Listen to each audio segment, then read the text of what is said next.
खुलुमबाय गोजोन फुंबिलिनि गिबियावनो बयनिसिमबो नार्जारि चेनेलनिफ्राय नोंथांमोन बयखौबो बरायनानै लाग्रोनाय जाबाय। दिनै नोंथांमोननि थाखाय गोदान मोनसे भिडिअ लानानै फैबावबाय।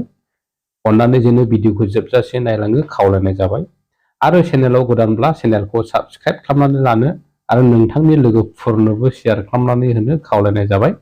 जेन' नोंथांमोननि हेफाजाब मोननानै आं सानफ्रोमबो भिडिअ लाबोनो हानाय बायदि दानिया फैदो दिनैनि मोननैसो आपडेट खौरांफ्राव। दिनैनि गिबि रादाबाव दं बुधबार खालि बाक्सा जिल्लानि सदर मुसलपुराव BPF हानजानि मोनसे जयनिं हाबाफारि जाना थांनायखौ जोङो मिथिनो मोन्दों। मिथिनाय बादिब्ला बे जयनिं हाबाफारियाव खमैबो सालबारि, मुसलपुर आरो बागानपारानिफ्राय 774 लाइमोनफ्रा BPF दोलोआव आखाइ हमफैनायखौ जोङो मिथिनो मोन्दों। बे जयनिं हाबाफारियाव BPF नि आफादगिरि आरो BTC-नि बारग' मावफुं सोद्रोमा हाग्रामा महिलारीआ 2003 मायथाइयाव आबसुआ BLT-जों जानाय गोजोन गोरोबथाखौ मदद खालामाखैमोन, NDFB-आबो बेखौ मदद खालामाखैमोन होनना बुंथियो। बै बाथ्राखौ मैया हाग्रामा महिलारीआ खौरांगिरिफोरनि सिगाङाव बुंथिनायखौ जोङो मिथिनो मोन्दों। हाग्रामा महिलारीआ आं थगायनाय नङा मानोना आं सागानगिरि, आं मिथिगौ, आसाम सरकाराबो मिथिगौ होनना बुङो हाग्रामा महिलारीआ। हाग्रामा महिलारीआ प्रमद बर'नि सायाव अजद लाबोनानै बुङो जे बै समाव प्रमद बर'नि आलादा बड'लेण्डनि सोमावसारनाया मोनसे थुनफावथायसोमोन। बै समाव प्रमद बर'आ पुलिसनि खाथियावल' सोमावसारदोंमोन।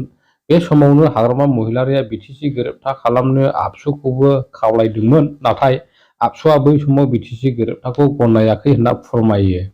बे जयनिं हाबाफारियाव BPF दोलोनि मिरु जिल्ला आरो ब्लक कमिटिनि ब्लक थाखोनि गोबांथार दैदेनगिरि बाहागो लानायखौबो जोङो मिथिनो मोन्दों।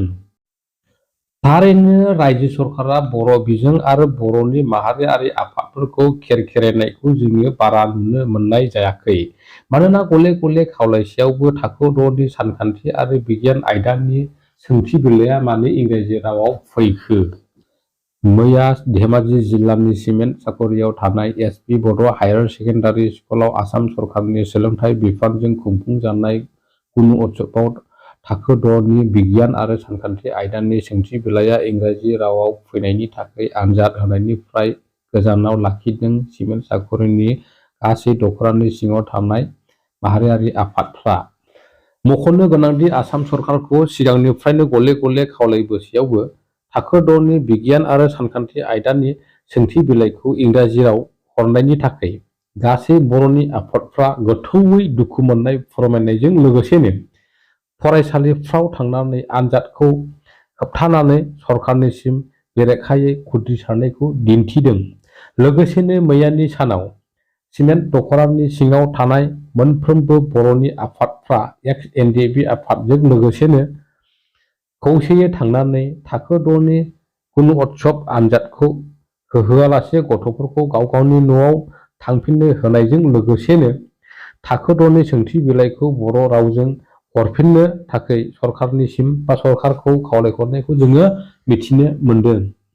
नोंथाङाबो साख्रि मावनो होननानैबो सरकारि साख्रि एप्लाइ खालामनो सुबिदा मोनाखै नामा?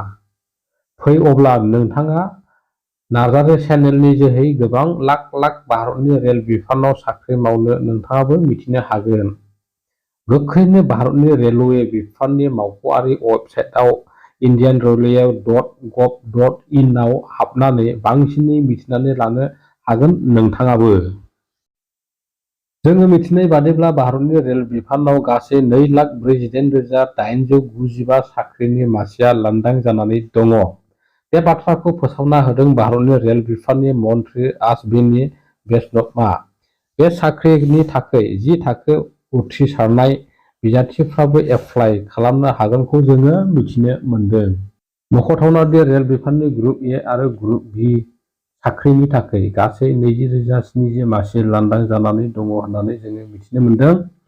बेनि अनगायैबो ग्रुप सि साख्रिनि थाखाय गासै 2,48,000 मासि लांदां जानानै दङ।